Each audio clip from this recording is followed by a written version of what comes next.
Hi guys, welcome to the channel. Episode 45 గురించి నా opinion చెప్తా. అసలు ఈ ఎపిసోడ్లో నచ్చిందంటే ఫస్ట్ పగలబడి నవ్విన సీన్ ఒకటి ఉన్నది, సూపర్ అనిపించింది నాకు. అదేంటంటే సుమన్ శెట్టి అండ్ రీతు అంటే టీమ్స్ చేంజ్ చేద్దామని ప్లాన్ చేస్తారు అన్నట్టు. ఈ టీంలోకి వెళ్ళి డబ్బులు తీసుకొని పక్క టీంలోకి జంప్ అయిపోదాం అన్నట్టు ప్లాన్ చేస్తారు. యాక్చువల్గా అది సంజన దగ్గర చేద్దాం అనుకుంటారు. సంజన టీం నుంచి డబ్బులు తీసుకొని మీ టీంలో జాయిన్ అవుతామని చెప్పేసి డబ్బులు తీసుకొని మాధురి టీంకి జంప్ అయిదాం అనుకుంటారు వాళ్ళు. కానీ ఆడ సంజనాన్ని పిలిచి మేము మీ టీంలోకి వచ్చేస్తాం, డబ్బులు ఇస్తారా మాకు అని అడిగితే, ఇస్తా కానీ ఇప్పుడు కాదు, మీరు మాధురి దగ్గర డబ్బు తీసుకొని వచ్చి నా టీంలోకి జాయిన్ కండి అంటది అన్నట్టు ఆమె. అప్పుడు ఇద్దరు నవ్వుతారు చూడు, ఏంది మన ప్లాన్ మనకి చెప్తుంది అని. ఏం నవ్వు వచ్చింది నిజంగా.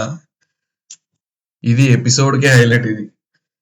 ఇక నెక్స్ట్ ఇమాన్యువల్ గురించి మాట్లాడదాం అనుకుంటున్నా. ఇమాన్యువల్ సేఫ్ ప్లేయరా కాదా? సేఫ్ ప్లేయర్ అని బయట బాగా నెగిటివిటీ వస్తుంది. ఎందుకంటే నామినేషన్ చేయలేదు, ఆయనకు దొరికిన కార్డ్స్ అన్ని అవతల వాళ్ళకి ఇచ్చేసిండు. ప్లస్ తనుజాని నామినేట్ చేయడానికి ఆయన పాయింట్ ఉన్నా కానీ కళ్యాణ్ చేస్తాడు అని చెప్పేసి లైట్ తీసుకున్నాడు అని చెప్పేసి బయట నెగటివిటీ ఫుల్ నడుస్తుంది ఇమాన్యువల్కి. దీని గురించి మాట్లాడాలంటే ఇప్పుడు కళ్యాణ్ నామినేట్ చేసినాక సంజనాని లాస్ట్లో ఇమాన్యువల్ స్టాండ్ తీసుకుంటాడు. సంజన కోసం కాదు, ఆబ్వియస్లీ అట్లా చెప్తాడు కానీ సంజన కోసం కాదు. యాక్చువల్గా ఆయన స్టాండ్ తీసుకున్నది ఏంటంటే నామినేషన్ పాయింట్ నాకుంది, నీకు ఉంది, నువ్వు చెప్తే ఇంకా జనాలకు బాగా పోతుంది అని చెప్పేసి నీకు ఇస్తే నువ్వేమో తీసుకొచ్చి సంజనాకి ఇచ్చినావు నామినేషన్, నాకు వెన్నుపోటు ఓడిచినావు, నువ్వు చెప్పింది ఒకటి చేసింది ఒకటి అని మాట్లాడతాడు. అక్కడ స్టాండ్ తీసుకున్నాడు కదా. ఒకవేళ సేఫ్ ప్లేయర్ అయితే నాకేమనిపించింది అంటే, ఒకవేళ సేఫ్ ప్లేయర్ అయి ఉంటే అక్కడనే చెప్పాల్సిన అవసరం లేదు కదా. తర్వాత తనుజ లేనప్పుడు కళ్యాణ్తో అనేటోడు. అట్లా అనిపించింది నాకు. ఎందుకంటే ఇప్పుడు తనుజకు తెలియకపోయేది వీళ్ళిద్దరు కలిసి చేస్తున్నారని చెప్పేసి, నామినేషన్ పాయింట్స్ ఉన్నాయి ఆమె మీద అని చెప్పేసి తనుజకు ఆబ్వియస్లీ తెలియకపోయేది అక్కడనే స్టాండ్ తీసుకోకపోయి ఉంటే. ఇప్పుడు ఆ టాస్క్ డిజైన్ చేసిందే అట్లా కదా మరి. తీసుకపోయి ఆ దొరికిన చిట్టీలన్నీ పక్క వాళ్ళకి ఇచ్చేయచ్చు అని బిగ్ బాస్ చెప్పినప్పుడు పక్క వాళ్ళు నిరికియాలనుకుంటారు కానీ ఎవరైనా అని, వాళ్ళు ఎందుకు ఇరుకుతారు? ఇప్పుడు నామినేషన్ పాయింట్స్ ఏమన్నా సరే, జనాలు ఏమనుకుంటున్నారంటే ఇమాన్యువల్ నామినేషన్స్ కి వస్తేనే కదా తెలిసేది పవర్ ఏందో, అంటే ఓటింగ్ ఎట్లా పడుతుందో తెలిసేది. ప్లస్ ఏంటంటే నామినేషన్స్ లో అవతల వ్యక్తి మీద పెట్టే పాయింట్లను బట్టి ఎలివేషన్స్ వస్తాయి, అట్లా హైలైట్ అవ్వచ్చు, దాన్ని బట్టి ఓటింగ్ పెరగచ్చు, అది మిస్ చేసుకున్న ఛాన్స్ అన్నట్టు మాట్లాడుతున్నారు. సో ఇప్పుడు మరి మిస్ చేసుకున్నప్పుడు సేఫ్ గేమర్ ఎట్లయితాడు? ఆయనకు తెలియని తెలుసు, నామినేషన్స్కి వస్తేనే ఓటింగ్ లో ఆయన పొటెన్షియల్ ఎంత ఉందో అని తెలిసేది. ఇవన్నీ తెలిసి నామినేషన్కి ఎందుకు రావద్దు అనుకుంటాడు ఆయన? సేఫ్ గేమ్ కంటే ఎక్కువ అక్కడ అవతల వాళ్ళని ఆయన ఏమంటారు ఎక్స్పోజ్ చేద్దాం అనుకున్నాడు. సేఫ్ గేమ్ అన్నా నేను ఎక్స్పోజ్ చేద్దాం అనుకున్నాడు తనుజని కళ్యాణ్ త్రూ. ఇదే కదా మరి మెయిన్ పాయింట్. ఇప్పుడు ఫస్ట్ ఆల్రెడీ హింట్స్ వచ్చినాయి, తనుజ నెంబర్ 1 పొజిషన్ లో ఉందని చెప్పేసి మొన్న హైపరాది కూడా ఆల్మోస్ట్ చెప్పేసిండు చెప్పకనే. సో రైవలరీ ఆమెతోనే ఉండబోతుందని అందరికి తెలుసు. సో ఏమనుకుంటాడు, ఆమెని ఎక్స్పోజ్ చేస్తేనే కదా ఆమెది గ్రాఫ్ పడిపోయి నెక్స్ట్ ఉన్న వాళ్ళ గ్రాఫ్ పెరిగేది. అది ఆలోచించకుండా నేనే నామినేట్ చేయాలి, నేను నామినేషన్స్ పోతేనే నా పొటెన్షియల్ ఏందో తెలుస్తుంది, ఓటింగ్ ఎట్లా నడుస్తుందో తెలుస్తుంది అని ఎందుకు ఆలోచిస్తాడు ఆయన?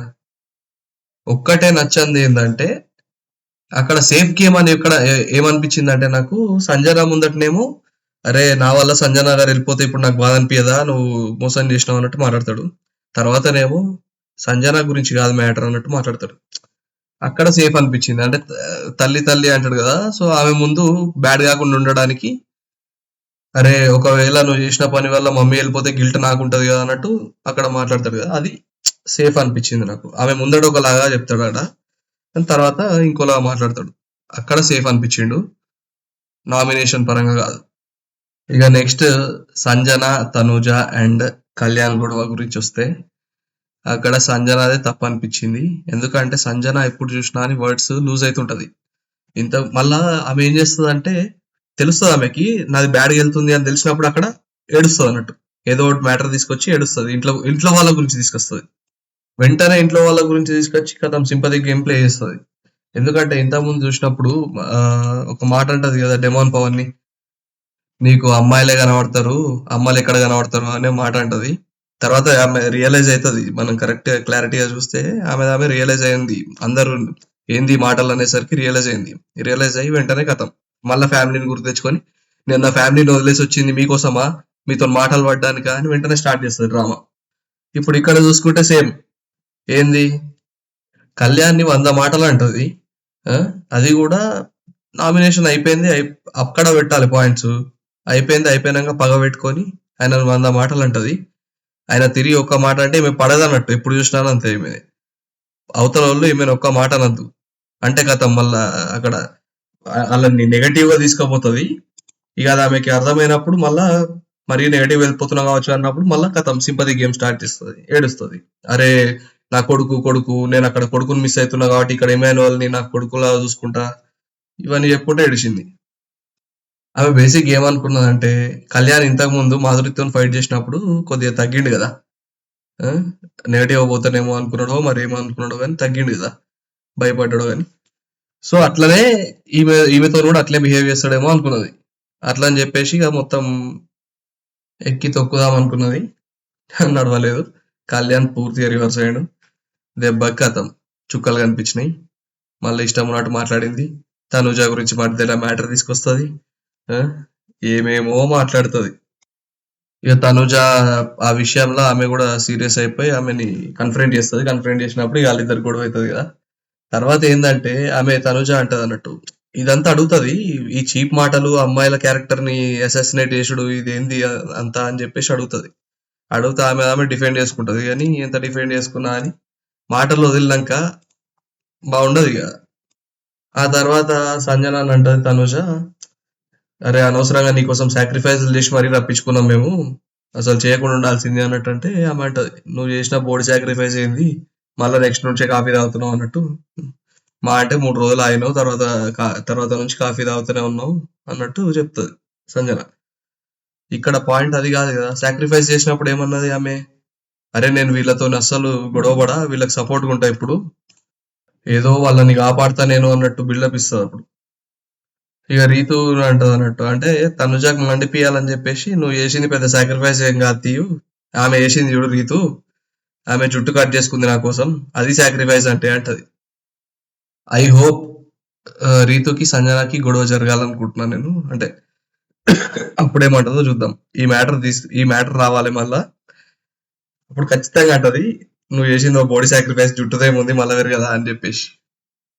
ఈ మ్యాటర్ వదిలేస్తే తర్వాత టాస్క్ లో ఒక దొంగతనం జరుగుతుంది. తనుజ చేస్తుంది. తనుజ అండ్ సుమన్ శెట్టి ఇద్దరు. అప్పుడు సంజన ముఖం చూడాలి. అర్థమైంది కావచ్చు ఆమెకి, ఇట్లా దొంగతనాలు చేస్తే ఎట్లా పడుతుందో అని. అఫ్ కోర్స్ వాళ్ళు చేసింది టాస్క్ పరంగా కాబట్టి దాన్ని దొంగతనం అనలేము. వాళ్ళు వాళ్ళ టాస్క్ ని కంప్లీట్ చేసిండ్రు అంతే, అట్లా చెప్పుకోవచ్చు. ఇక నెక్స్ట్ మాధురి గురించి మాట్లాడాలంటే, అందరికి ఫేక్ అనిపిస్తుండొచ్చు ఆమె స్టాండ్ తీసుకున్నాడు అది ఇది, ఏంది ఈమె ఇట్లా మారిపోయింది అన్నట్టు. మారింది, కాకపోతే ఏంటంటే స్టాండ్ తీసుకుని ఈమెది కొద్దిగా ఫస్ట్ నుంచే చూస్తున్నాం.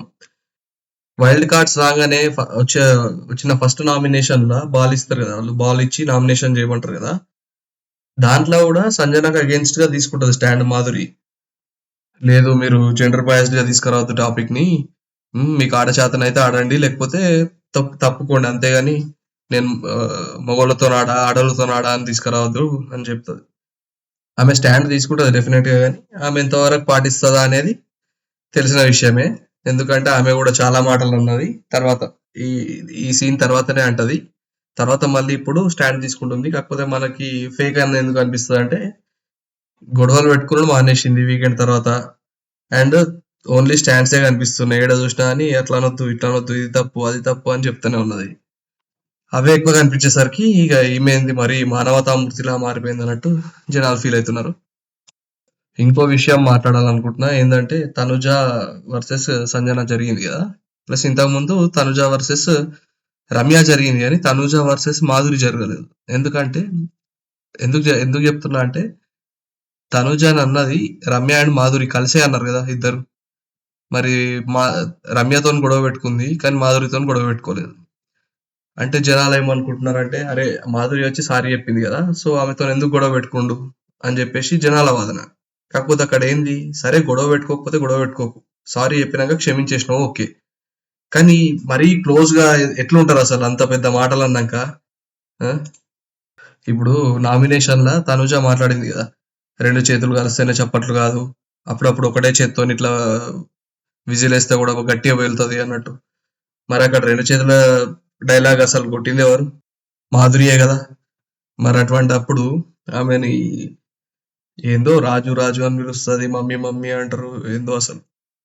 ఇక సేమ్ భరణిని ఎట్లా కంట్రోల్‌లో పెట్టుకుందో, ఈమెను కూడా అట్లే కంట్రోల్‌లో పెట్టుకున్నది. ఆమె మీదకి అరుస్తున్నది, చేస్తున్నది. ఆమె ఏమంటలేదు. కాకపోతే నాకేమనిపిస్తుందంటే, ఉంటది ఫ్యూచర్‌ల గట్టిగా పడతది ఇద్దరికి. ఇట్లే అరుస్తా ఉంటే ఎప్పుడోసారి ఆమెకి మండుతది. మండి కథం. నెక్స్ట్ లెవెల్‌లో జరుగుతది అనిపిస్తుంది గొడవ. ఇది గైస్ నిన్నటి ఎపిసోడ్ గురించి నా opinion. Thank you for watching. నచ్చితే లైక్ చేయండి and subscribe to the channel.